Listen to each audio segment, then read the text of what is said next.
Si vous avez un téléphone avec l'application WhatsApp, un conseil, téléchargez la dernière version car une faille sécuritaire a été détectée. Elle permet à un logiciel espion d'infiltrer votre téléphone.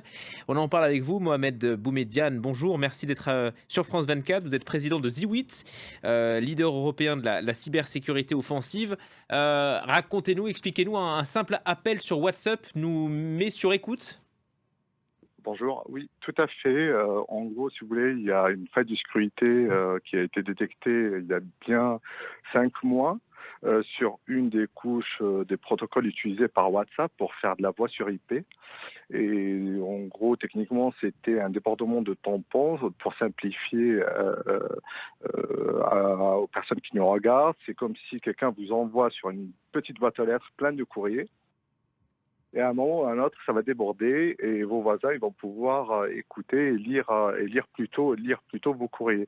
Donc c'est une faille qui a été exploitée par NSO, une société israélienne avec un logiciel de spyware, un logiciel espion, et qui donne accès à la totalité du téléphone, donc à savoir le microphone pour pouvoir espionner et écouter quelqu'un à son insu, accéder à la caméra, les photos, les donner un caractère personnel.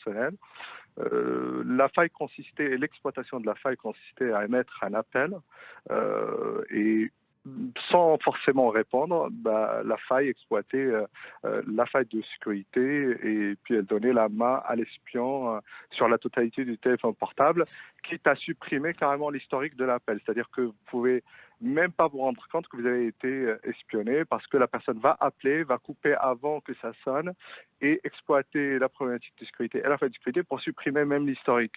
Donc vous pouvez même pas vous rendre compte que vous avez été victime. Mais c'est quoi l'intérêt des hackers? Pourquoi mettre de simples utilisateurs comme vous et moi sur écoute? Alors, et ce qu'il faut savoir, c'est que WhatsApp, aujourd'hui, ce ne sont pas que des simples utilisateurs. C'est à peu près un milliard et demi de personnes. Hein. Ce sont des hommes politiques, ce sont des avocats, ce sont des chefs d'État qui utilisent, ce sont des chefs d'entreprise.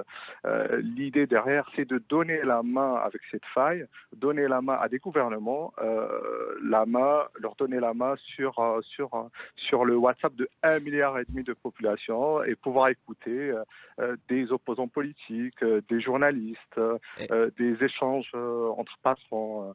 Est-ce qu'aujourd'hui, il existe une messagerie totalement sécurisée? On pense notamment à Telegram qui est supposé crypté. Alors, ce qu'il faut aussi dire, c'est que WhatsApp aussi est crypté. Et c'est là où il y a le problème, c'est que c'est cette couche qui permet de crypter les données de bout en bout qui a été attaquée. Donc, on peut penser qu'il y a plein et plusieurs autres applications qui sont touchées parce que ce n'est pas WhatsApp qui a été touché. C'est une couche, c'est une implémentation, c'est une partie de la techno qui permet d'émettre de la voix. C'est ce qu'on appelle la voix sur IP, la VoIP. Voilà donc un conseil, télécharger la dernière application de WhatsApp pour corriger donc cette faille. Merci beaucoup Mohamed Boumediane, président de Ziwit, donc ce leader européen de la cybersécurité.